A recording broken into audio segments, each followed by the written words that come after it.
I want you to do something for a second. Just tap on whatever is in front of you. A desk, your steering wheel, your phone screen. Right, something solid. Exactly. It feels solid, right? It pushes back, it has weight, it has temperature, it has this undeniable physical presence.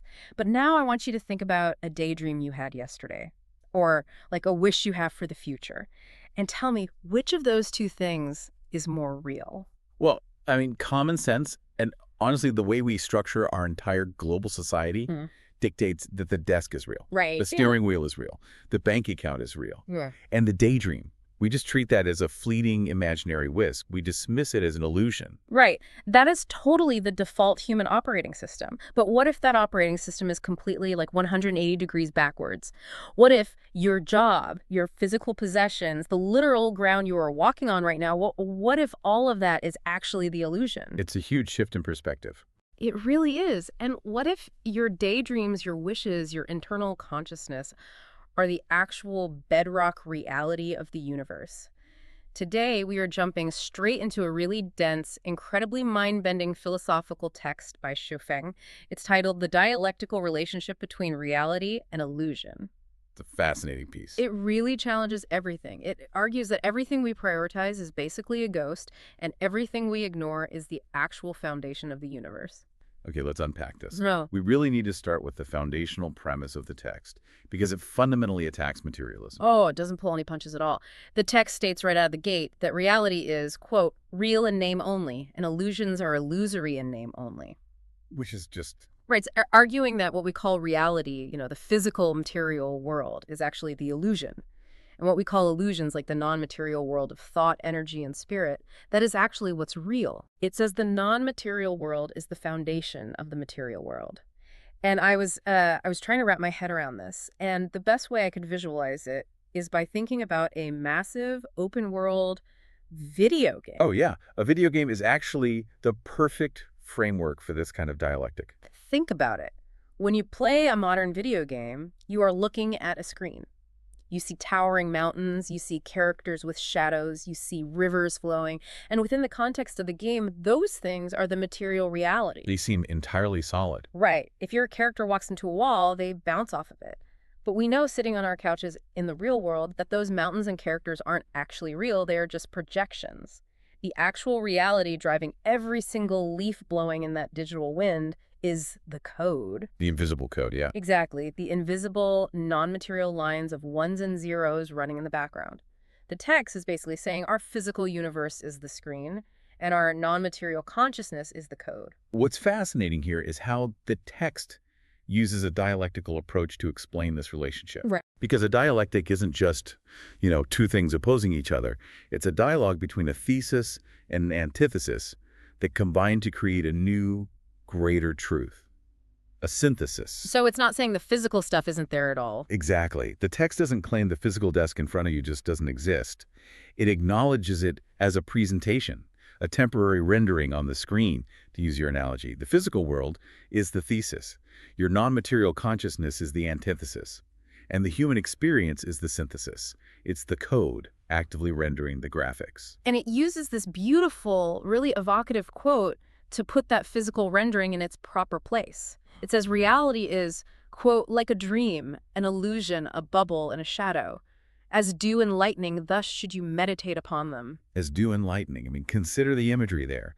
Lightning is this massive blinding release of energy. It is undeniable when it happens, but it only lasts for a fraction of a second before vanishing back into the atmosphere. Right, you can't hold on to it. And dew appears in the morning and evaporates by noon. The text is making a profound claim here that because the physical world is so fleeting, it cannot be the ultimate truth. The true reality, where the real spirit and soul dwell, has to be the permanent, non-material forces that generate the lightning in the first place. Which, that completely changes how you evaluate your own life. Absolutely. By only valuing physical things like money, status, objects, the square footage of your house, you are essentially obsessing over the temporary graphics on the screen while completely ignoring the permanent code that is actually running the machine. Which forces us to move from the cosmic scale right down to a deeply personal scale. Yeah. Because if the non-material code is the actual foundation of reality, we have to look at how that manifests in our internal lives every single day. Yeah. The text gets very specific about the things we just casually dismiss as illusory in our day-to-day routines. It lists several things, actually. It says consciousness, wishes, visualized prospects, ideals, love, and the concept of heaven. These are things you can't put in a box, you know. You can't weigh them on a scale, and you definitely can't deposit them into a bank. Yet the text argues that these intangible forces are the literal driving mechanisms that create life's reality. It states that consciousness determines the state of life's existence, that wishes lead to reality, and ideals accomplish life's reality. Let's ground that because it sounds almost like, well, like magic, honestly. It does sound a bit mystical at first. But there is a very practical mechanism at play. Think about the concept of human rights or democracy. 200 years ago, for much of the world, those were purely illusory ideals. Those thoughts. Yeah, they existed only as non-material thoughts in people's heads. But because those people held on to that non-material code, it eventually caused them to take physical actions, writing documents, fighting wars, drawing borders, actions that completely terraformed the physical, material reality of the globe. The illusion literally built the reality. That is the dialectic in action right there. The blueprint is the illusion, and the skyscraper is the reality. Oh, I like that. But without the non-material blueprint, the physical skyscraper can never exist. The blueprint is actually the most real part of the building, because even if the building is demolished, the blueprint remains completely intact and can just build it again. It even highlights love in this context. It says love is illusory, meaning it is non-material, but it can inject, quote, huge spirit and soul energy into people. It is an invisible force that produces undeniable, massive physical effects in the real world. And it specifically points to visualized prospects or visualized thinking. According to the text, the future isn't just something that sort of happens to you. It is actively dictated by your internalized, visualized thoughts. I do want to push back on one thing the text brings up in this section, though. Oh, sure. It introduces the concept of heaven. It says, heaven is illusory, but we all want to go there. As long as we dream of heaven, we will be able to overcome the hardships of life's journeys. Now, whenever I hear about focusing on a dream of a perfect afterlife or some utopian future heaven, it often sounds like escapism to me. Like things are so bad down here on Earth, or the material conditions are so oppressive that I'm just going to ignore the real world and daydream about a magical place so I don't have to deal with my actual problems. You're definitely not alone in that critique. Framing a non-material focus as a breeding ground for passivity is a very common argument. Right. But if we connect this to the bigger picture and really dig into the psychology of what Xue Feng is writing, the text views the dream of heaven very differently. It's not framed as an escape hatch to avoid reality at all. It's framed as a vital biological and psychological survival mechanism. Wait, how does an illusion actually help you survive? Well, think about the sheer cognitive load and the energy required to navigate severe hardships or trauma or abject poverty. If a person in that situation only looks at their immediate material reality, the data is entirely crushing. Yeah, it would just be overwhelming. Exactly. The brain's natural response to overwhelming negative material stimuli is to freeze or just give up. Yeah. The text argues that the illusion of heaven, this non-material ideal of a perfect, harmonious state, provides a source of profound optimism. It acts as the psychological fuel that overrides the brain's instinct to quit. Oh, wow. It allows a person to maintain a positive, active life despite terrible physical circumstances. The non-material ideal gives you the strength to endure and eventually alter the material reality. So it's less about running away to a fantasy and more about downloading a piece of code that keeps your system from crashing when the hardware is under attack. A very apt way to put it. Okay, that makes sense. And if our internal visions and ideals are what keep us moving through the physical world, it begs the question, what is the actual lasting value of this physical world once the moment has passed? Right. That is where the text brings time into the equation, because time is the ultimate test of what is actually real and what is just a temporary projection. Here's where it gets really interesting, because the text points out that over enough time, the seemingly solid physical world always, inevitably, turns into an illusion. It brings up the blurred line between waking life and dreams, asking this deeply unsettling question. When you are in a dream, it feels entirely real to your brain. Oh, viscerally real. Yeah. Your heart rate spikes if you are falling. You feel joy. You feel the physical texture of objects in the dream. While you are in it, your consciousness processes it as absolute reality. Right. So the text asks, what is the fundamental difference between the truth of reality and the truth of dreams? And it uses this incredible imagery to prove how reality fades into dream logic. It says, the wilderness where foxes sleep and hares walk was once a dance hall. The bleak and desolate field where flowers and grass grow was once a battlefield. That imagery carries so much philosophical weight. It really does. It forces you to look at the ground beneath your feet completely differently. I read that line and immediately thought about what it feels like to visit an old historical ruin. Like if you go to the Colosseum in Rome or an ancient castle in Scotland, you stand there touching these crumbling stone walls. Yeah, feeling the history. And you realize that hundreds or thousands of years ago, the people who lived there experienced it as an urgent, immediate, life or death reality. They panicked over taxes, they fell in love, they fought literal wars on that exact date. Their material reality felt just as solid and permanent to them as your steering wheel feels to you today.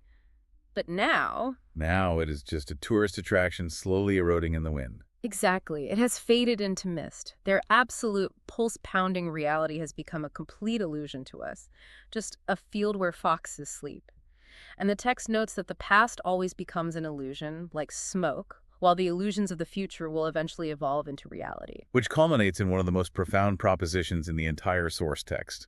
It suggests that one day, when we inevitably leave this physical world, we might wake up in another illusory world. Yeah, that part is wild. And upon waking up in that new state, we will look back at this current life, this reality we take so incredibly seriously, with all our deadlines and mortgages, and realize that it was all just a dream. It gives me goosebumps, honestly, but it also frustrates me a little bit. How so? Well, if this life is just a dream that will eventually fade into a field of grass, and if all my physical achievements are just temporary graphics on a screen, how am I supposed to function tomorrow? Like, why should I even care about paying my bills or going to work? That is the natural friction of this philosophy, for sure. And the text anticipates it by providing a very clear, direct strategy guide for daily behavior. It doesn't tell you to just sit under a tree and do nothing. It boils down to a specific framework, which is treating life as a game. Quote, everything is but a game. Only the soul is true. Reality is a game. It draws a really sharp contrast between two types of players in this game. There are those who obsess over reality, who try to seize it, control it, and hoard the physical pieces on the board. The text calls these people confused. Right. Trying to hold on to physical reality is like trying to put a dream in a jar. It's an impossible task that only generates anxiety and misery. But then there's the second type of person, those who take delight and fun in the reality, who recognize it as a temporary playground. The text calls these people awakened. But how do we actually play this game when the stakes feel so high? I mean, if someone is dealing with a severe illness or they can't afford rent, telling them, oh, hey, it's just a game, that feels incredibly dismissive. It would be dismissive totally if the text stopped there. But the mechanics of this game are highly intricate. The text explains that while reality is a temporary game, the way you play it has permanent, enduring consequences for your non-material soul. It describes a continuous causal loop. Real structures give rise to illusory consciousness, but then that illusory consciousness in turn produces future real structures. Okay, we need to break down the how of that mechanism. How exactly does an abstract thought become a physical structure? It is not about mystical manifestation or, just wishing things into existence. Yeah. It is about behavioral psychology and the dialectic. Let's say you grow up in a very harsh, scarce physical environment. That is the real structure. Okay. That harsh environment naturally breeds a mindset of fear, defensiveness, and paranoia. That mindset is your illusory consciousness. So your environment programs your code. Correct. But here's the critical part of the loop. If you hold on to that paranoid consciousness, it dictates your physical actions. You become overly aggressive, you refuse to trust people, you burn bridges, you hoard resources. Yeah. Through those physical actions, you literally construct a future physical reality around yourself that is hostile, isolated, and scarce. Oh, wow. Your internal illusion actively built your external reality. I see. It's like accidentally downloading malware into your brain. If you run a malicious script, it's going to corrupt your interactions and degrade your hardware over time. That is a brilliant analogy, and the text gives a very stark example of this exact dynamic. It says, if you harbor and cultivate a beast's illusory consciousness, meaning a mindset focused purely on survival, aggression, and taking from others, you will inevitably find yourself living in a beast's reality. the malware will generate a hostile world. But the reverse is also true, right? Exactly. If you cultivate a celestial being's consciousness, a mindset of harmony, joy, empathy, and spiritual elevation, you will make choices that foster community, peace, and abundance. You will eventually live in a celestial world. The inner code literally dictates the outer screen. This raises an important question for the listener. It demands that you take total responsibility for your internal state. You can't just blame everything around you. No, you cannot blame the game board for the moves you choose to make, because the non-material structure of your mind is what is ultimately driving the avatar. So what does this all mean for us, practically speaking? Like, how do we take this massive, mind-bending philosophical dialectic and actually apply it when the alarm goes off tomorrow morning? The text leaves us with highly practical advice derived from this framework. First and foremost, once you understand the relationship between the temporary graphics and the permanent code, do not get lost in reality. It explicitly says, do not consume your time and energy on things there. Don't cling to them. Don't worry about them. Don't compete for them or try to seize and possess them. Because you are fighting over due enlightening. Yeah. Instead, it advises you to treat reality as a stage. You are an actor on this stage, and you should play your role to its absolute fullest.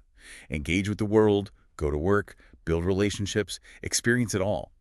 But remember that the goal of the play isn't to walk away with the most props in your dressing room. Right, you can't take the props with you. Exactly. The goal is the experience itself to achieve happiness, joy, freedom, and blessing.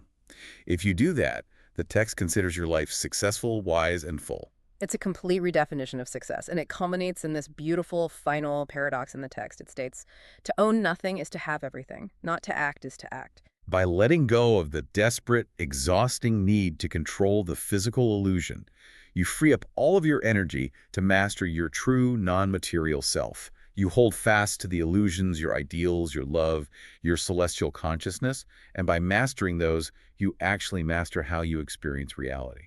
The text ends with a striking summary of the human journey. It says that the more things you possess in reality you know, the more you tie your self-worth and identity to physical wealth, status, and objects, the more misery you will have. Because it's all fading. Right, because you are anchoring your soul to things that are biologically and physically destined to decay.